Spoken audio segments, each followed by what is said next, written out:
always local. Spent a lot of time running around down in the south, checking out Bigfoot stuff down there in places that you guys have all heard about. But we're not going to cover that on the show. In this one, we're going to talk about some of how they kind of got into Bigfooting to start with, and some of their experiences up here locally. My guest is from right in the neighborhood, the mountain plantation of northern Idaho.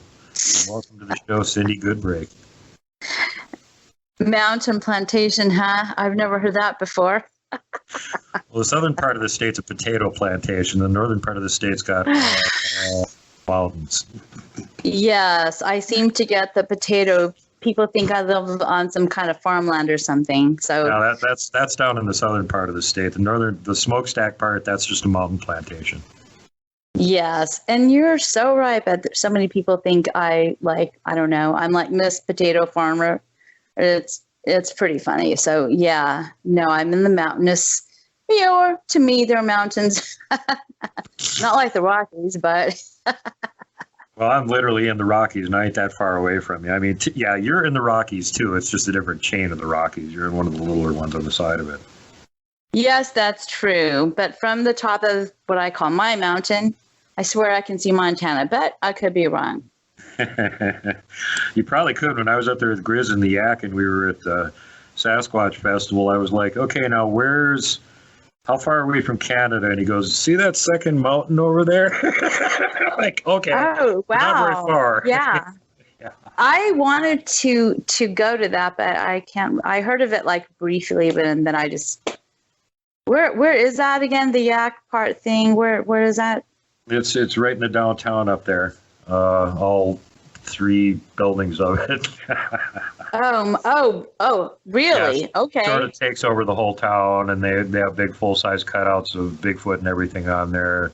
If you guys want to check it out, check out the episode I did with Grizz. We got pictures of it and stuff. And yeah, I think I heard. But it's just basically a town party, and it's an excuse to have, it's something to, like, oh, this area is famous for pick something quick. Sasquatch, yeah, that's it, And yeah, there's Bigfoot up there, no question, but it's not like, it's not like the theme is of that, but it isn't like seriously about it or anything. Like they're not, like collecting reports or anything like that. Oh, okay. Yeah, okay.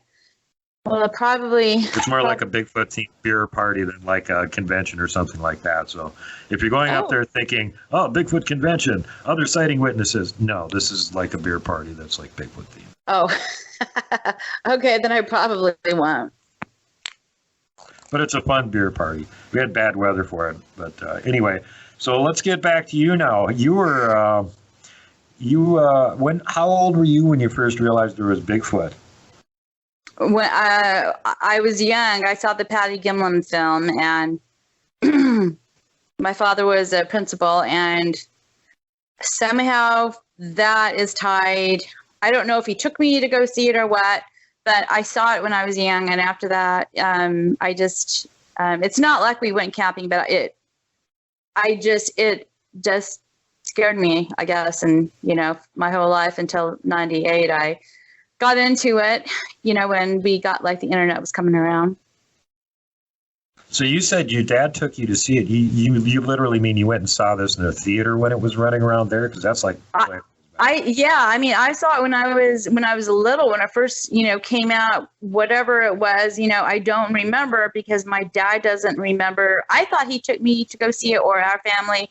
I don't know, but I saw it when I was young, however old that was, whatever year, but I saw it when I was young. That I can tell you. Wow. Yeah. That would be, I think I was like probably 8 when I got to see it finally. So at that age, at 8 years old as a boy, you're like watching Godzilla movies and you like horror movies and all that kind of stuff anyway. Yeah. Going, wow, this is cool. Exactly. Exactly. But I could see how that would terrify you, And in my situation, I actually got to see some kind of tundra critter about 2 years after I saw the Patterson-Gimlin film. So, yeah, that wasn't very reassuring. I was like, oh, they're real. Damn. Oh, yeah, they're here. Exactly. They're not in the Pac West. They're here. I know. That's how I thought when I first heard, when I first started, I was like, what? Yeah, exactly. Because that's where I'm from. I'm from Texas, from the South. So, Yeah, this exactly. is up northern Minnesota where everybody still doesn't think there's Bigfoot. And they're all like, oh, there's no such thing. Yeah. There's a northern part of the state's crawling with Bigfoot. And there's areas literally named after the local name for Bigfoot, like Wendigo and Wendigo. There's named that all over the place in northern Minnesota. But no, there's no Bigfoot there. No. The longest trackway ever found in snow on Earth was in northern Minnesota. But no, there's no Bigfoot there. Oh, okay. See, I did not know that. Yeah, it was right up by the Canadian border, made a loop around a swamp. The only reason these guys even found it is because they were making a new snowmobile trail. They had chainsaws. Oh my gosh, that's crazy. They had already cut through about a dozen deadfalls making this new trail, and they came across this track line and went, what the hell is this? And they got lots of video of it, and they're like wading through the snow practically up to their waist, and whatever made the tracks was stepping over it clearly. And then they followed it. It gets to the logs, and it's sidestepping and walking down the logs and all this. And the one guy was really ballsy. He actually followed it until it was almost dark, and it started going back into the swamp. And he was like, it's far enough. And they kind of gave up on it, but they'd spent pretty much most of the day documenting it, apparently. And spectacular evidence. Minnesota track. That's crazy. Check it out, you guys. It's on YouTube. Easy to find. Totally worth checking this. I will. Yeah, I did not know that.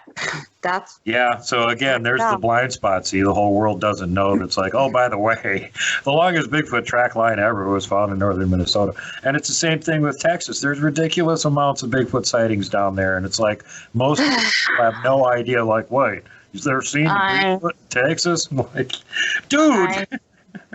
Yes, exactly. Because that's exactly. I was born and raised in South Texas, so I actually grew up by the Gulf of Mexico, by the Texas border. And then when I was 20, I moved to Dallas, and so that's, and then I met my husband, and we lived east of Dallas, and we had a place out there with some acres and horses, and it was actually by Lake Tawakoni, and so yeah.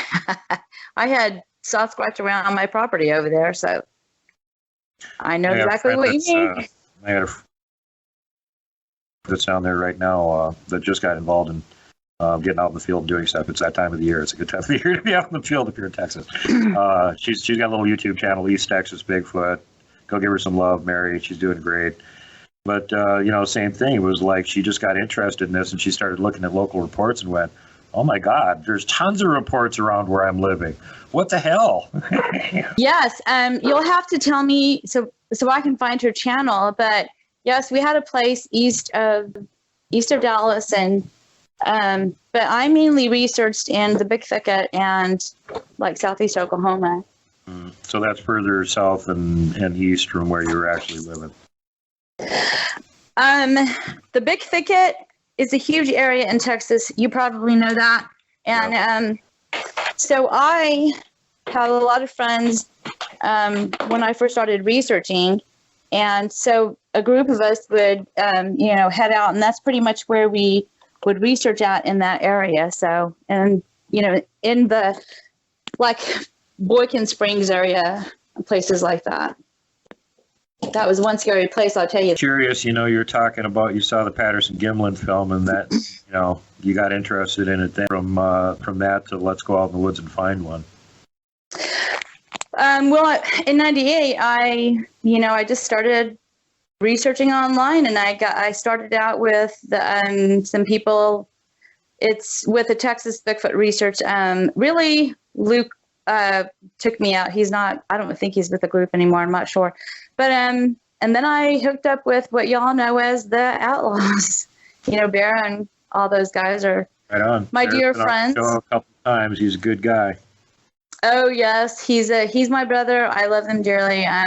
Researched with all those people mainly until 2004, and we've been to all over the South, and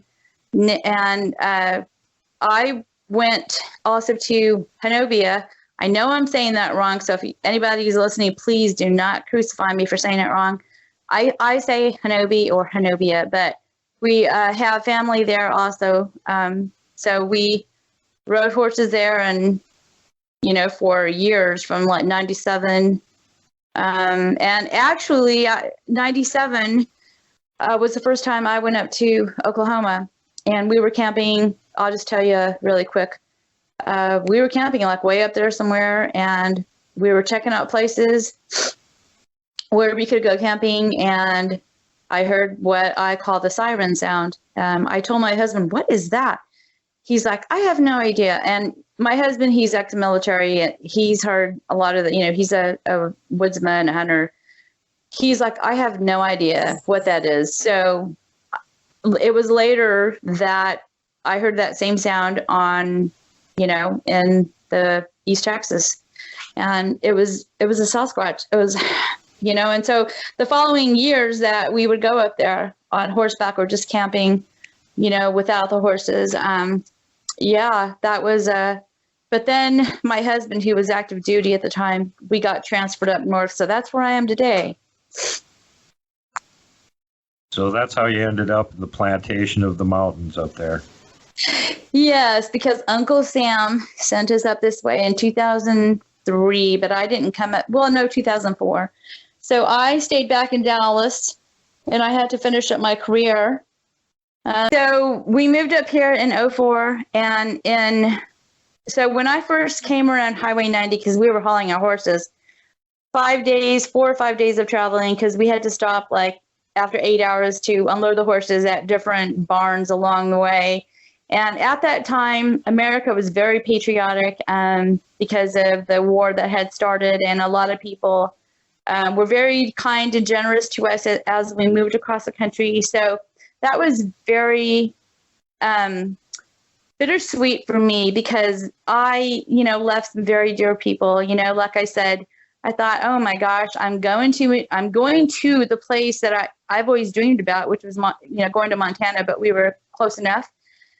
So when I came around Highway 90 coming into, and I saw Lake Coeur d'Alene, I just thought, oh my gosh. Now, I don't live in Coeur d'Alene. I live like 45 minutes still, heading north.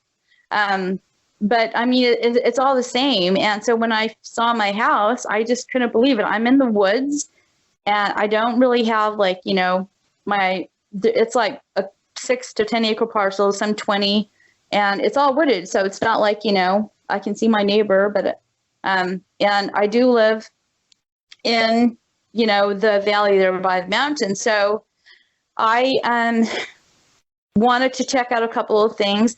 So that October, we had done something in East Texas. Well, I didn't, but some of my old people I used to research with, they did this experiment, and I wanted to copy that. And so I ended up taking up another person with me to the top of the side of the mountain that's by my house. Or I'm sorry, not the top, like maybe 3 miles up. And because it was like fall, so I wasn't sure of the area still, because I was new, and I think a gate was put up. So we went so far, and then I had to like turn around, and I had kind of groomed the person that was with me, and I said, okay, listen, I need you to be quiet. I want to reenact something. And so I made a call, and I'm just going to tell you right now, it was really a stupid thing that I did, because I don't research like that anymore. I think it's dangerous. Agree. I agree. So, but at that time, I made some calls, and my friend was getting very anxious, and I was like, you have to be quiet. So after 20 minutes, I went to the other side, which was 3 miles from my house, and I made some more calls. And then within, I think like 10 minutes, I heard the whole clan coming up, and they were just screaming. And then when they got close to my vehicle, it sounded like the alpha male. And I was like, oh my gosh. And so we left. And at that time, we didn't have smartphones, and I didn't have like the audio recorders that they have today. I had your old fashioned, way of recording, and oh my gosh, that's so old now. It's not even worth anything. That was in October of 2004. So the years passed, and we had, I stayed home. I supported my husband's career. I did family support, and I kind of got reports in the area, and I went to go check out some reports. I had a police officer, a state highway guy, call me. He had a report. He was crossing the highway. Some people were saying, "Hey, there's this guy or this, it looks like Sasquatch crossing the road." So he ended up coming, and that's just down the road from my house, maybe like 8 miles. And so he had some kind of a report. He calls me, and we talked for a bit. And he thought, yep, and that's how I wrote up my report, Sasquatch sighting. So I thought, oh, really? That's interesting, because a lot of the times when you hear people that have written up reports, like with officers or like, the Forest Service people, they'll change it. But he said, no, there. Yeah. But he didn't. He wrote it up, and I said, oh, really? So they didn't ask you to change it? He's like, no. So he acted like it was very, very normal. So again, we had horses, and I talked to outfitters, because here in the area where, there's a couple of different outfitters that we knew. And this one guy he was an outfitter where we got our hay from. He actually lived up by Priest Lake, and we would get our hay, and that's like close to Canada. It's a beautiful area. It's like one of my favorite places to go to research. And he was saying how back in the day, he was an outfitter in the St. Joe wilderness area. And I believe that's central Idaho. I'm not sure. But him and his partner had been working this area for years. So one day they were taking the city slickers, that's what I call them, down to the camp. And right before they got there, they heard thrashing around, and they stopped because something was there, and they felt that they needed to turn back around. So they did, because they had their people, their customers, to take them to the backcountry.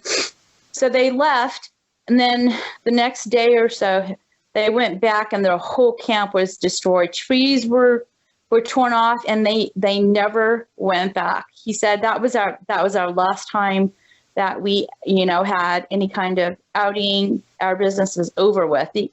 And I said, well, why didn't you just start it somewhere else? He said, because it's not that easy to get an outfitter's license. And he explained to me, and I thought, oh, that's interesting. And they had thought about ending it anyway, and that pretty much was so. And when he was telling me the story, his arms were like flailing around, and he was saying, and his eyes were like. So he was really into it when he was telling me, because my husband was like, okay, hurry up, we have to go, because we went to get hay and we had to leave. So that was just probably one of my better stories, from firsthand experience. It's not like, hey, I heard it from this person. It was a first account that was told to me, and like the officer. So those are stories that I know just by talking to the individual, where I get a better feeling of, hey, it really happened, because, hey, he has nothing to prove or, or anything like that. But it's not like he told me on the first time.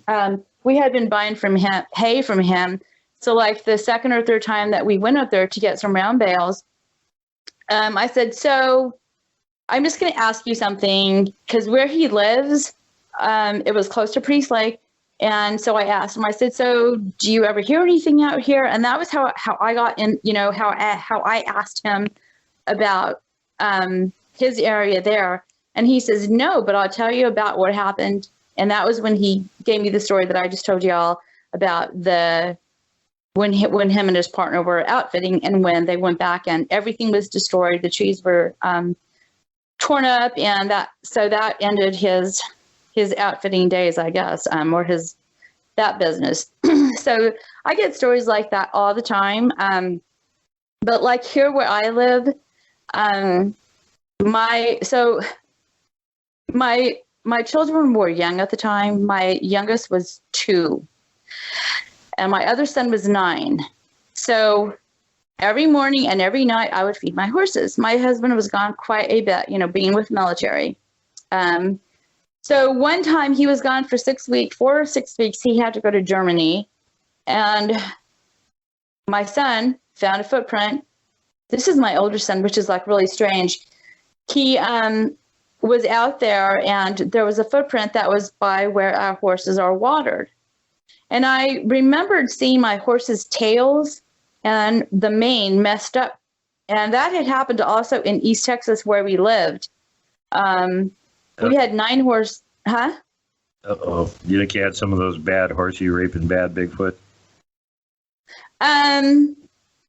That's Bear's theory. Other people have told me theories. Because where I live up here, there's a lot of, there's different First Nations tribes. Right. And I've used that theory with some of them, and some of them, just agree or disagree, but as far as like what I saw, that's what I saw. But what I can tell you is that my horses were never upset in Texas when I saw them, because I had to round them up one time to go up to Hanobi camping. And I remember seeing my paint, his mane was all messed up, and it had like what I call the messed up braids, but I could load them up really easy. So I don't know. No, they weren't. If he had been messed with, the horse would have been like flighty, and you would have been having all kinds of problems with him. So I don't know what to tell you, because I've had problems with him when I went up to Hanobia and I tried to ride my horse. Because what we would do when we would go ride up there, sometimes we would just go riding ourselves, or sometimes we would go every October for a week, or I would go just for the weekend because I had to work or the kids. So before I moved up here, that was like our treat. Every October we would go riding up. And so one time I did go riding with JJ, my horse, and I think he was, I didn't have him that long, and he just flipped out. I had gone down the road up this hill, and I had this dog with me. She was part coyote, and she was young at that time. And she would follow us, but she did not follow my husband that one day. She stayed back with me, and I don't know, my horse just raced down, and I could, I was like barely holding on. And so when we got back to camp, his flanks were shaking, and I just got off to him, and I just tied him up. And then my husband came back, and he was all mad because I had taken off, after he was like, stay here, blah, blah, blah. And we ended up putting him in the water, like to kind of calm him down a little bit. That doesn't work with all horses, and I'm no expert, but that I vaguely remember that. And then I didn't ride him after that, but I took him back many times, and that same horse, and he came up to North Idaho with me as well. So, so as time went on, in 2006, my husband's unit had to go to Iraq.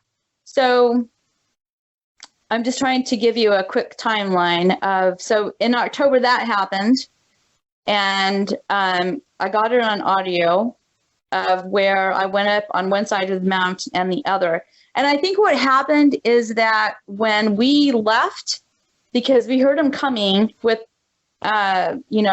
screaming, and then the alpha male was screaming. I was like, oh my gosh. So I took off down the logging road, and I came home. And after that, we had a lot more activity around my place here, unless I was paranoid. But things were, I was hearing things from the woods from across the street, because at that time, if you cross the street, it's 10 acres of just forest where there was no property. And then it went up a mountain. And so, and there's a game trail, and I had found footprints across the street, like when it had snowed. And so like when we were in a routine, we would come home. Sometimes I would hear things, or, things that would tell me, oh, okay, this is where I'm hearing a lot of the, action from. And then other times, because of where I live off the mountain, I can hear. So if I'm hearing somewhere in the valley a howl or at night, while, if they're out hunting or doing their thing, it'll like bounce off the mountain, because where my house is, I can pick up things from in the valley. So it's not necessarily like here on my property, but because of the way it's laid out and how noise travels, I mean, without getting scientific, I mean, I'm assuming that's why I can hear a lot of things, because of where my house is and also because of the woods.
So, time went by, and I really just kind of, didn't really do too much. Because I didn't want to get too comfy, knowing, because everything that was going on with the military and stuff, I really didn't have time to sit here and do a lot of research when I could open up my door at 12 at night and sit on my porch with a glass of wine and I could hear them. It's like, okay. But things kind of got a little too real when I found the footprint in 2005 or 2006. And after that, I covered it up with a bucket. And my son will tell you, my older son, he's 24 now, but at the time he was 9. I said, okay, so what does that look like to you? And then we found another half of a footprint. But if you keep in mind, I'm in the woods, and there is a bunch of pine needles. And this is not an area that I rake. I mean, that would be impossible for me to sit here and rake my whole property. So that was a little too close for comfort.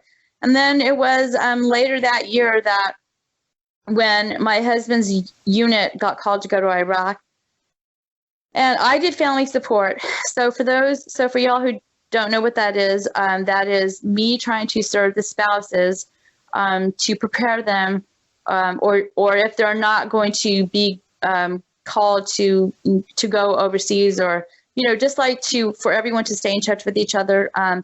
For like just a support system, just in case something happens. So, that call came, and it was official they were going to Iraq, and my husband and me were gone that day. So he did not hear about it till we came home that day, because we were doing something in Coeur d'Alene, and then we came home that evening, and I think it was summertime, because the commander's wife, me and her are best friends to this day because our husbands served together. She called and she said, hey, how's it going? And I was like, fine. And she said, hey, is your husband home? I was like, yeah. And she said, you heard, right? And I was like, what?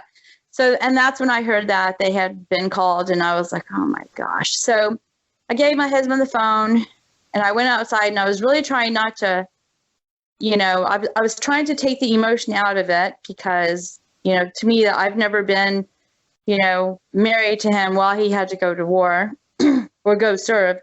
So I went outside to go feed the horses, and it was dark. And it gets chilly up here, as you know. Mm-hmm. And I was behind the barn, behind our building that I call a barn. And I was just sitting down. I could look over my shoulder, and I could see my husband in the backyard through our sliding glass door. I could see him there at the kitchen table. So I was just I was a little upset, and I was thinking, oh my gosh, okay, so pull yourself together.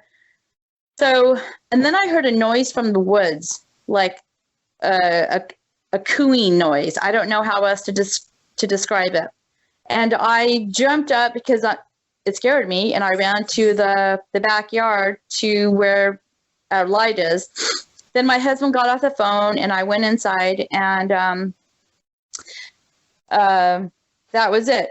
He was going to Iraq. And then my neighbor called, and she said, hey, so she lived like 30 acres over down across the street. And she said, hey, step outside.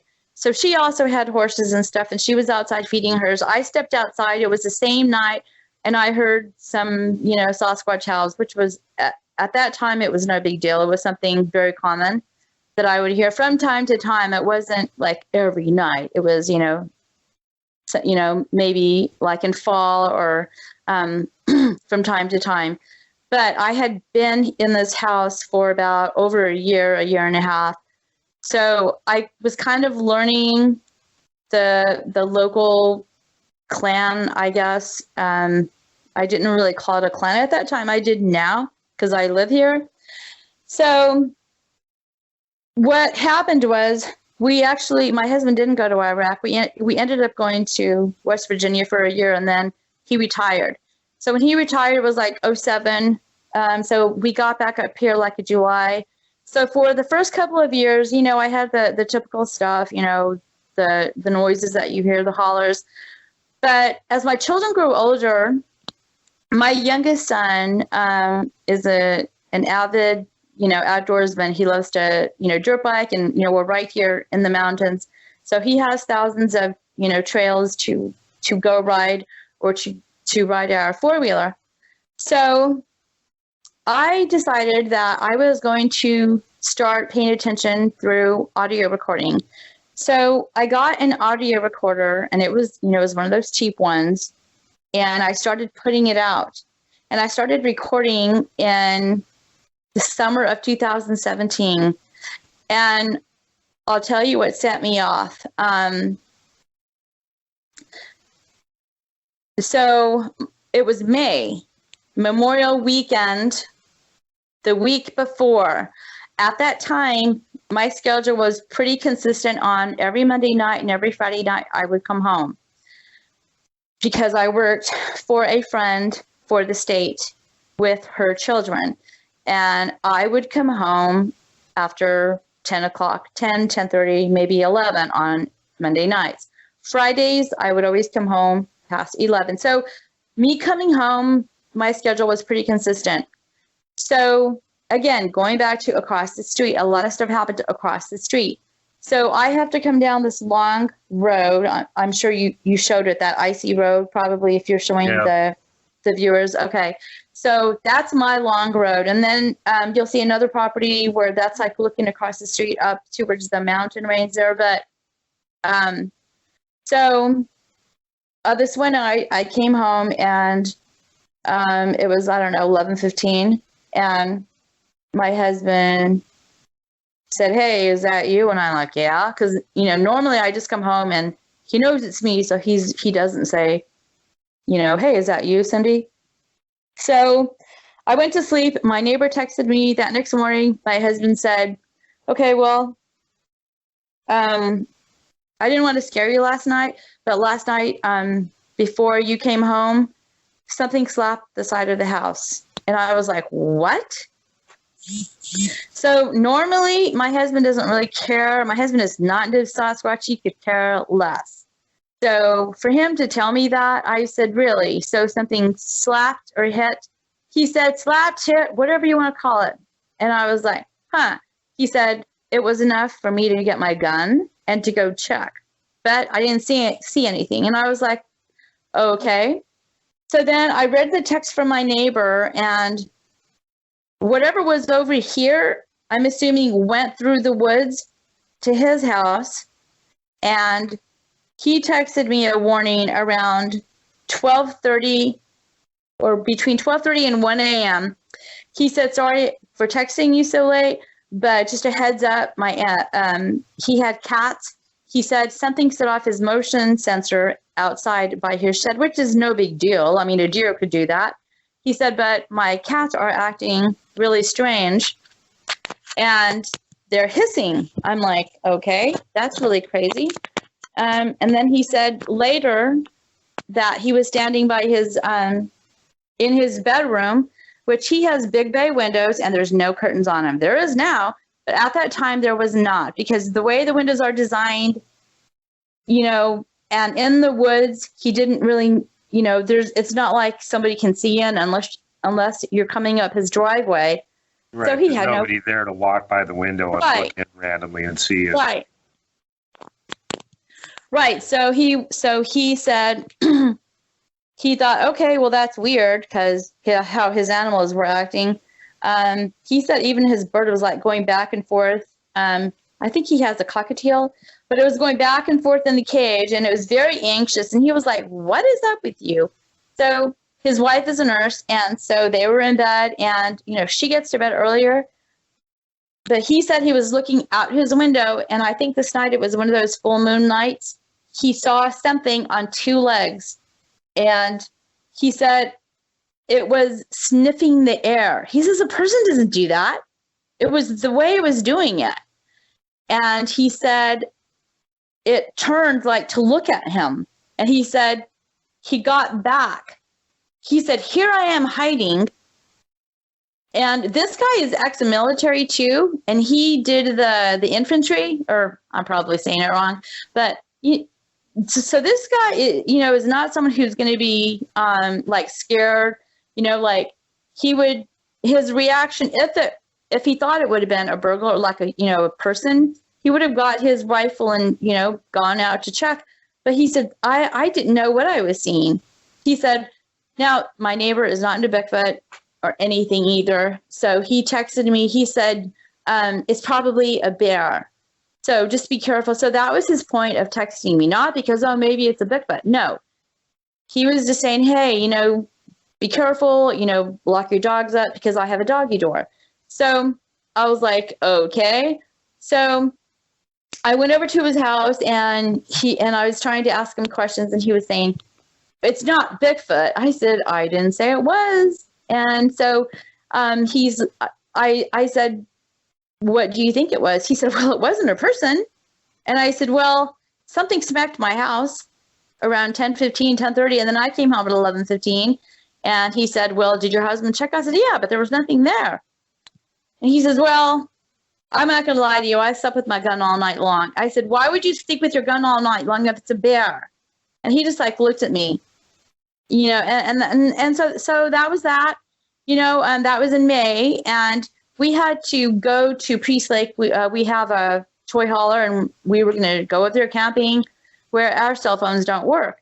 So Thursday night we were asleep, and we had the window open a little bit, and my husband sat straight up in bed because where the window opens, he gets the draft of the air because I'm cold. I don't like to be near where there's any kind of draft coming in or nothing like that.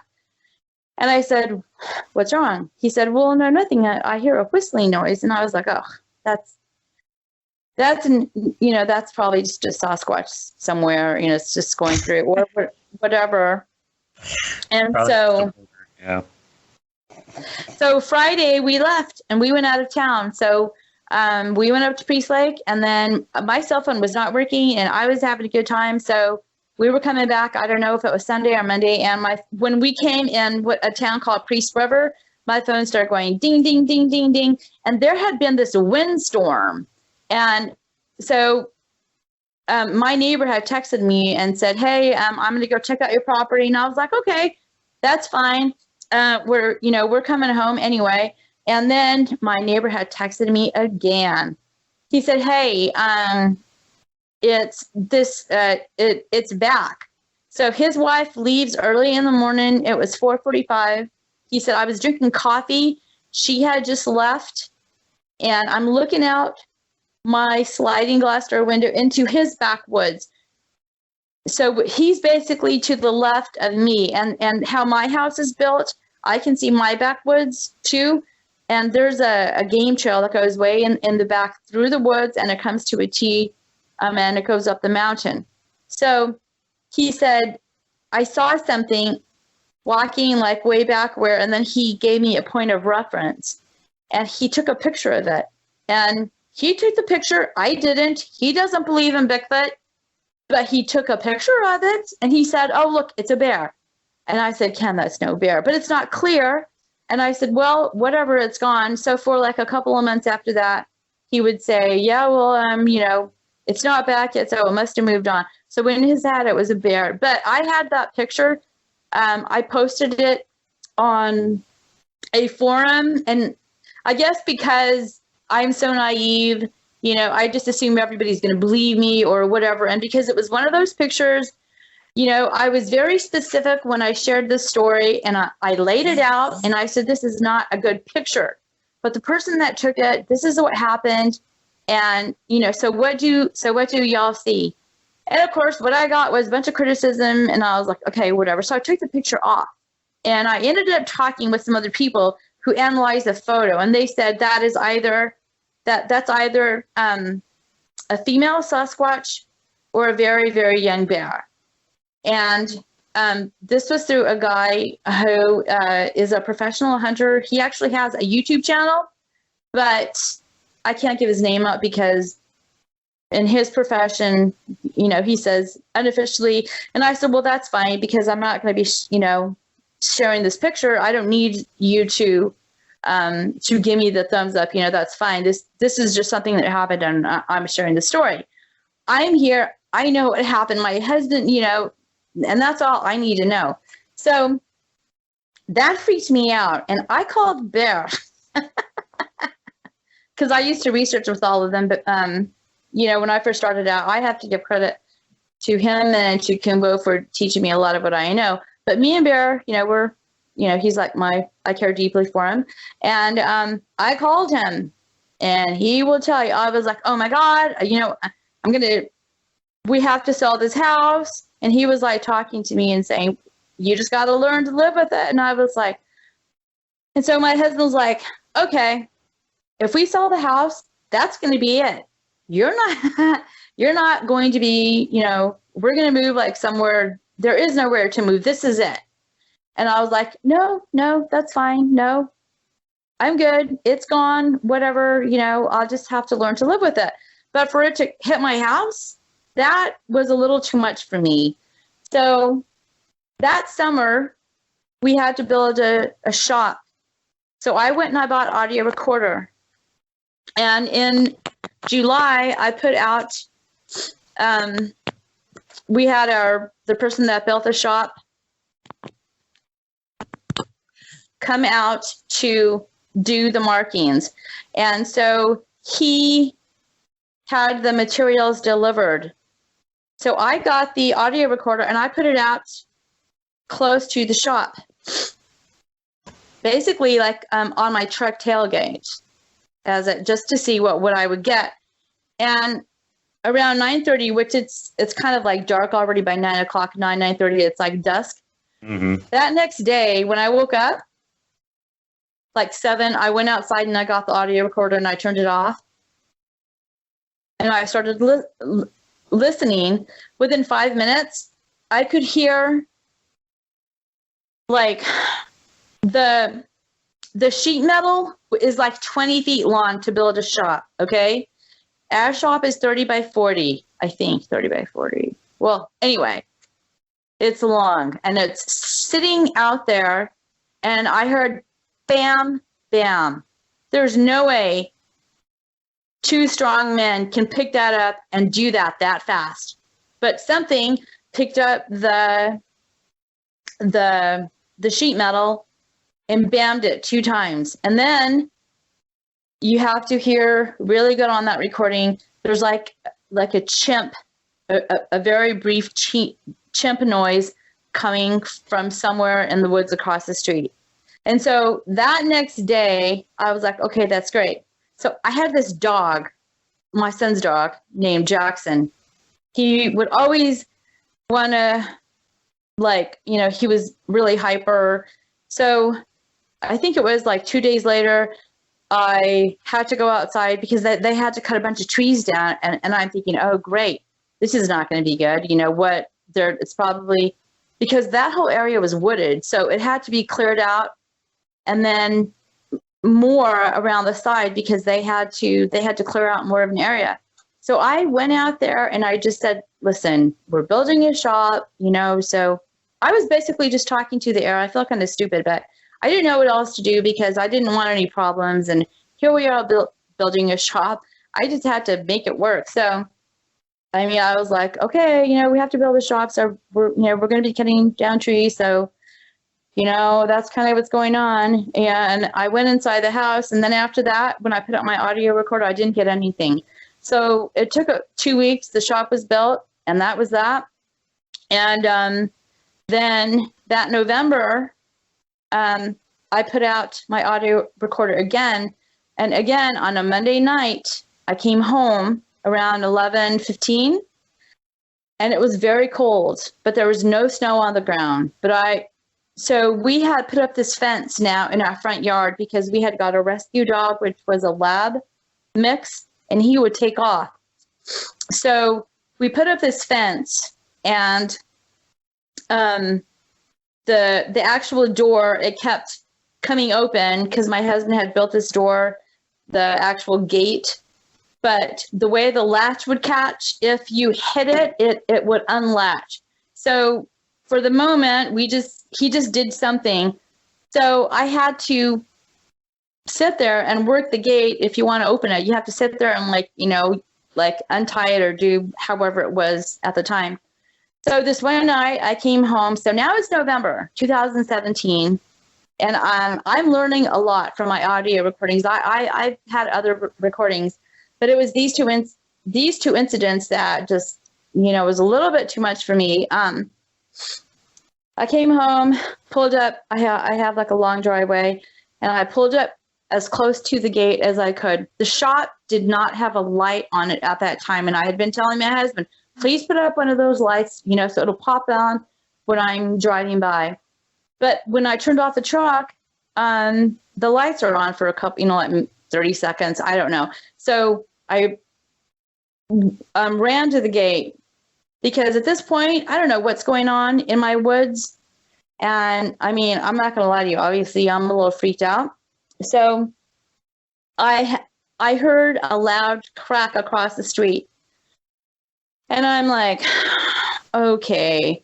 So I walked to the gate, and I had to sit there, and I was like banging the gate, trying to open it. And then I heard another loud crack. And it was a crack, like cracking a tree trunk. I'm like, oh my gosh. So I closed the gate, and I don't even know if I even tried to close it right. And I walked into the front steps. And then I got mad. I'm like, why are you trying to scare me? What the hell? And then I turned around, and there was another loud crack. And here comes my dog through the doggy door, my lab, ran out to the fence line. If you're standing in my house, I had like almost an acre fenced in, and my front door from my living room has a doggy door. So here comes Gunner out the door, and he did a quick whip around, and he whined, and he laid at my feet. And I was like, okay, that's enough. You know, I probably sounded stupid, but I was like, just stay over there. I was just like pointing to the mountains, because if I'm standing on my front porch, I can see the mountain across the street. That's where they travel from. I mean, if they're going to come like to, I don't know, spy on me or something. So then I went in the house and I went to sleep. So the next day I left at 2:00, like I always do. And when I back up, I looked across the street, and there's a tree there that I see every day because I'm either across the street with my horses because the owners there don't care. It's all wooded as well, but the first part of it isn't. There was this tree that was bent over. It was like, it wasn't broken, but it was bent over. And I was like, oh my gosh. I got down from the truck. I left the truck running, and it was cold. And I looked up at the sky, and I was thinking, well, it's kind of creepy. It was gray out. I walked across it, I walked to the tree, and then I looked around because I was getting I just felt, I don't know, just strange, because that tree was not like that. It was bent over. And then I walked to the tree line, and there was 2 trees that had been snapped over, and I don't remember them being snapped over. And then there was 2 more trees bent over, like the one that was at the front of the property. And I was like, okay, great. So I got in my truck and I left. And so, like, if you come over here, I can take you across the street and show you.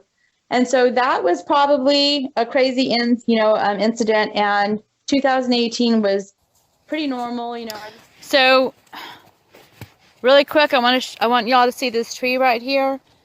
How it goes from the side. Here, let me bring it down. It literally has been pushed around to the side. And as we get back, that did not used to be like that before 2016. That's old stuff. I don't even really count that. Now that I got my dogs and my animals, here's some more stuff. And back there, the back of my property, I got more stuff. So my son, who the last couple of years, he's had some weird encounters. So I've told you all about 2017, how crazy it was. But a couple of years ago in October, there's a lake down the road from me, and it's all private property. Now, the general public can use it, but there's a way to get in, and you have to tell the property owner about it. So he came, my son was out dirt bike riding with a friend. They found a track, and I think I sent that to you. Hopefully I did it as a picture. Mm-hmm. So they found that track, and they went camping that summer. They had camped at that lake, but around the corner of it. And these kids today are so crazy. I think he was like maybe 12, 13, 14. He's going to be 16. So maybe he was 13. So him and his friends, they took their ATVs out there and all their camping equipment. And the next day, and he said, the four-wheeler is not starting. Well, I had found out what had happened. Sometime in the night, something was coming around their camp, because they were camped by the water. So something threw something heavy at the shallow end of the water, and it kind of just went like a thunk. And so I was like, well, that's just great. Why didn't you call us? So they called, I don't know, 911 or the sheriff. It's actually kind of funny. But at the time, I was frantic. I was like, why did you call the sheriff? Why didn't you call us? Your dad or I could have gotten in the truck and gone down the road and gotten y'all, just brought you home. And he's like, I don't know, these kids. I was like, oh my gosh. So that was the first time that he had some kind of encounter. But then another time, the next year, him and his friends were down at this dirt pit, and it's private. So technically, they should not have gone there. But they went to this dirt pit, and they had a couple of different friends there. And this one friend is really nice, and he had been picked on for some reason, bullied. And I had always told my son, you be sure that you are kind to this boy and don't let other people bully him. He's like, okay, Mom. Well, I did not know that this dirt pit was private. So what happened was all of them left. It was evening time, and this kid was lost, and he had a four-wheeler, and he said he heard a noise, and he looked, and he saw a white Sasquatch.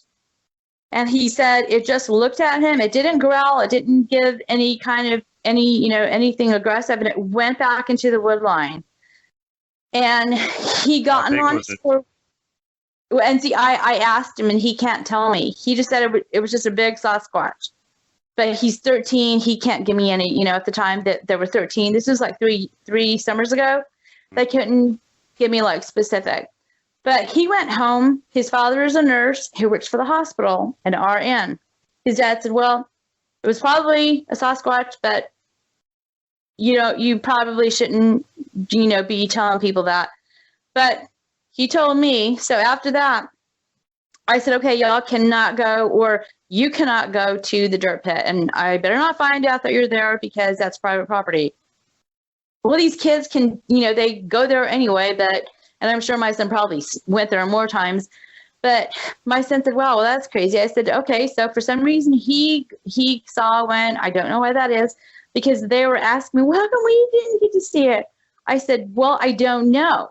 Maybe y'all should be a little bit more nicer. Don't be picking on this kid all the time. So that was another instance. Even though my son was gone, he told me the story 3 or 4 times, and the story is always the same. This kid is really sweet. He's really nice, and so I was like, okay, well, you saw a Sasquatch, cool. So so that was another instance. That the kids, had a weird encounter. So my son also likes to camp, and he's camping out with his friends. Well, on this one night, so there's an area where, because when he goes camping, I'm like, okay, who's going to be with you? And are you going to be at this one area where if there's something, my husband's so funny. He's like, I need to know your longitude and your exactly where you're at. Yeah, so GPS coordinates. Yes, that's the word. Thank you. So he camps at this one place all the time. So on this one night, he went there with a friend, and then he called us, and he got my husband on the phone. And I know why he did not call me. He called his dad, and he said, hey, Dad, so-and-so can't stay. Can I camp here alone? I'm like, oh, hell no. No. He's 13. No, we're not doing that. Because there's bear, there could be, just whatever. And bears, wolves, mountain lions, yetis, all kinds of stuff. Yetis. My husband said, yes, he can. You got to stop letting him grow up. I was like, oh my gosh. I got no sleep that night. Well, guess what? The next day, I find out a story. So my son did not camp out at the area he was supposed to. He ended up going to this other, because I think he asked, can I go camping at this one area? I said, no, you cannot. Absolutely not. You need to stay in this area instead, because I don't know that area. And he's like, okay, fine. So when he called us, he was actually in this one other area. So, and he has this funny, I'm trying to think, like a platform. He put a tent on a trailer. It's like, he's so redneck. It's so funny. So anyway, he camped by himself. He was in the tent. He heard something heavy walking around. And then he heard a sound that he said, Mom, it sounded like a pterodactyl. And I said, well, what'd you do? He says, well, nothing. I just laid there. And then eventually he went to sleep. I was like, how can you do that? How can you go camping? And so basically he got in trouble. He was grounded for a little bit, but he's going camping by himself. But I said, you can camp by yourself, but it's got to be at this other one spot, because I don't know, for some reason, I'm just comfortable with this area. So he has been camping alone at this other spot, maybe just a couple of times. And he's heard other things. And then he was camping there with another person, and they heard, both of them heard heavy walking around. And I'm not talking a fox or a deer, something heavy, like heavier than my husband. And he's 6'5". So, and I was like, okay. So, he's been up on his dirt bike, and he says, Mom, something was following me, or on his ATV. And so I'm like, okay, great. So all these things have happened. I suppose whatever is following him could have got him by now. Has he had a visual encounter? No. So our shop is built. I live here. I audio record. My son is, taking driver's ed now. I'm sure he'll continue to camp out. And I just, it's like I feel like I've made a deal with the devil, kind of, because people ask me all the time, because there is aggressive Sasquatch in other areas. And, like I said, just one time I had a weird visual encounter when living here. I had just moved here, and I was sitting down in my living room, and my husband had to leave for the weekend drill, and it was like dusk, and he was going to be gone all weekend. So I hadn't even fed the horses yet. So it was really early. I was drinking coffee, and I was looking outside, and I saw something dark run through my woods. I'm like, okay, what was that? And then, but I mean, obviously it was too fast. Mentioning at the beginning with the law enforcement, just, like straight faced, like, oh yeah, it was a Sasquatch report. And like, does that seem like horribly different than other parts of the country you've been, where they try and it's like, no, it's this, you misidentified it, or they just don't even report it, or that kind of stuff? Well, up here going, it's just Sasquatch. Well, they're around here, big deal. Oh yeah. The mentality up here is so much more different. But of course, you still have those people like my other neighbor. Oh my gosh, I have a funny story to tell you. So it's okay, for example, down the road, I had this lady, a friend of mine. Her name was Norma, and I loved her to death. She was an old widow lady, and she was like 80 something, and she worked her property. She would say, Cindy, the secret is to keep moving. I loved her to death. She was like my grandma, or like my mom. She gave me all kinds of advice. And one time I was mad at my husband about something, and, I was like, oh, boo-hoo. And I went down there, and she said, she told me a story. And so I loved her dearly, but she lived alone. And she said, I don't know why you got to be chasing those creatures. I was like, well, I'm not just like chasing them. She goes, well, you're just wasting your time. And then one night, she was coming over to my house, and it was summertime, and my son had these friends over, and one was kind of a smart aleck. And I had to make my point. He says, oh, there's no Bigfoot. I was like, okay, hold on. So I made a call. And again, I shouldn't have done that, but I did. And within half an hour, we could hear it coming off the mountain. And my son's just sitting there going, that's a Sasquatch. And he had like 8 friends, and they were sleeping in the RV. And that night, he called his mom and went home. Yeah, okay. So have a little bit more respect, please. Yeah. That was pretty funny. Yeah. You're very welcome. It was fun having you on the show. And to all the listeners out there, just make sure to always take it easy, be careful, safety first, last, and always. Pay it forward, be kind to everyone else. Don't flip off the mountain giant. Don't poke Dogman with a stick. Don't punt the puck, would you? And God help you, whatever you do. Do not hug the Wookiee. Bye, everybody.